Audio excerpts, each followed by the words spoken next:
Okay, so I'm just going to do a quick how-to on how to web rip your footage from an existing site, as well as how to go in and change that to a 1:1 aspect ratio for a VOD. Because for mobile platforms like Facebook and TikTok, it really does help your video stand out, since the general layout and size is a lot larger, so it's more prominent on people's feed as they scroll across it. So first off, focusing on how to rip it, you're going to want to create a scene. Sorry if my scenes are all off here. I have so many of them. But anyways, so you create a new scene. Now, me personally, I already have one made. I call it WebRip because it's made for web ripping. And then you're going to want to add a browser source, as well as an audio input capture for whatever you're listening out of, whether it be your speaker, your headphones, whatever. So that way you ensure you have video from the browser as well as audio from your speakers. So from there, you can go in and it'll pop up. It'll ask you to name it. Me personally, I just name it browser, and it'll have the URL. And that's where you'd paste in the URL for your stream. Also, make sure that the height and the width is matching your video output. Because if you stream in a 1:1, let's say you do 1080 by 1080, you'd want it 1080 by 1080. Or me personally, I do 1920 by 1920. But in this instance, it's an older VOD that I ripped, and it's a 16 by 9 1080p. So, you hit enter now. It says, Oh shit. now right now it's not on the foreground because I'm still trying to capture all of what this is essentially. So if I hide this, you can see this is what I'm interacting with now.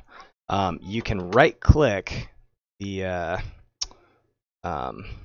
browser source itself and go to interact, and it may ask you to log into Facebook your initial time or whatever your platform is. Go ahead and log in, but from there you can interact, and you'll get this interact window over here. Now, you always want to go through and full size it, obviously, and make sure it's at the max resolution. In this instance, it was an older flick, 720p. And you can go through and capture it. Now, on a stream, this is actually really great because you can scrub through your audio without the need to clip out a whole bunch of footage. So if you know where your gold moments are, or if you got people using Clip on Facebook, or if any other platforms support a similar function, that's an effective tool to pull video and smaller chunks, more manageable chunks. Something I personally do. Anyways, I digress. So I already personally went through and web ripped that video. And me personally, I don't use DaVinci Resolve or Adobe. I use Shotcut. But this should be applicable for any video. Now, first and foremost, for 1:1, you're going to want to make sure that you add a custom resolution, however you do this via your video editing. Now, I already have a preset set, but just to show you guys, see 1920 by 1920 is what I push mine at, aspect ratio 1:1, 60 frames a second, and you can sit there and name it and save it. So once you're on your custom 1:1 aspect ratio format, 1920 by 1920 would effectively be a 1080p. So we can go in now and actually grab, if I can remember which one it is. Grab our video, drag and drop it. Test. Oh shoot, that's a test. Hold on. Hey, yeah, I know what I'm doing. I've done tutorials before. There it is. Okay. Anyways, let's go ahead and do that. Now, as you can see, it has this black letter boxing. Now, it's up to you whether you want to just go with the black letter boxing or not. Me personally, though, I say make the best use of empty space. So let's just go ahead and get rid of that intro real quick because it's not needed. We're going to add a second video layer. We're going to drag and drop our centered layer up top. And we're going to go ahead and copy and paste that as well. So now we have essentially, whoops, oh, I got my, there you go. Now essentially we have two separate layers and of the same video. So, and this is all for effect. I'm not actually going to upload this one or anything. Come on, slim down. There we go. So once you get them all lined up, on your bottom layer, you're going to want to add filters. And in this instance, I'm going to add a size and position filter just to stretch it all the way over. And then center, the best you want. And then from there, this will give us kind of like a cool little backdrop thing. Now, a big one that a lot of major gaming pages are doing that like host other people's content is they actually add a blur and drop the brightness a little, or up the brightness. It's up to you.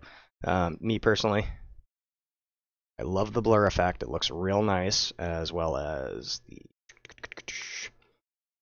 where you at? Brightness. the brightness. So there you go, lower the brightness a little bit. And then from here, me personally, when I add any text, I'll add it as a separate layer. So anytime I can do any kind of keyframing or whatever, see, I'll add a transparent layer and then a filter onto that for the text. So we could just do simple text. Dope.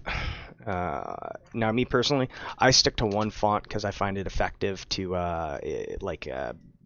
add like consistency. Let's just do dope gameplay. You know, you resize to fit. You really want to get fancy with it, you can even like copy, duplicate, turn this one into a black layer.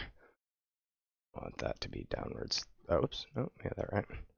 And offset you just a smidge, just to add like a little. So again, you always want to make use of your transparent backgrounds.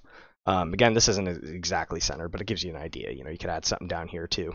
You could do like fancy overlaid effects and everything. Now, this is one method. The second method would actually ixnay, ixnay the entire back. I'm just muting the sound. I don't need to mute the sound. It ixnay the entire background. Blah. Are you not scrolling up? Oh, there we go.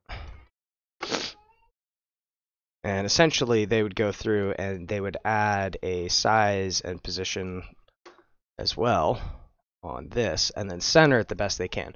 Now, in this instance, a lot of times you'll see gaming pages do this because it gets rid of logos, but it also adds emphasized look on where you're seeing. So it's preference if you want to add the border or not. Again, this cuts, see how it cuts out a little bit right there?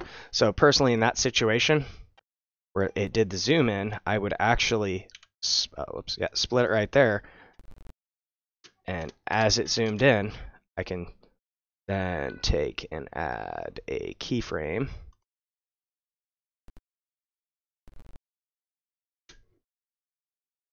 Right there.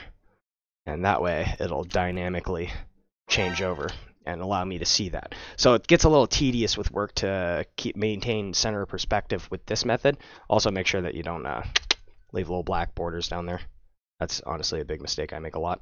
So again, you upscale the resolution past the canvas size, and that's the other way of doing it. Me personally, I prefer the border effect because it just, in my opinion, adds a nicer finish to it. It's kind of more cool looking. It doesn't mess with your logos that you may have on when you originally recorded. Like, again, this is an older flick.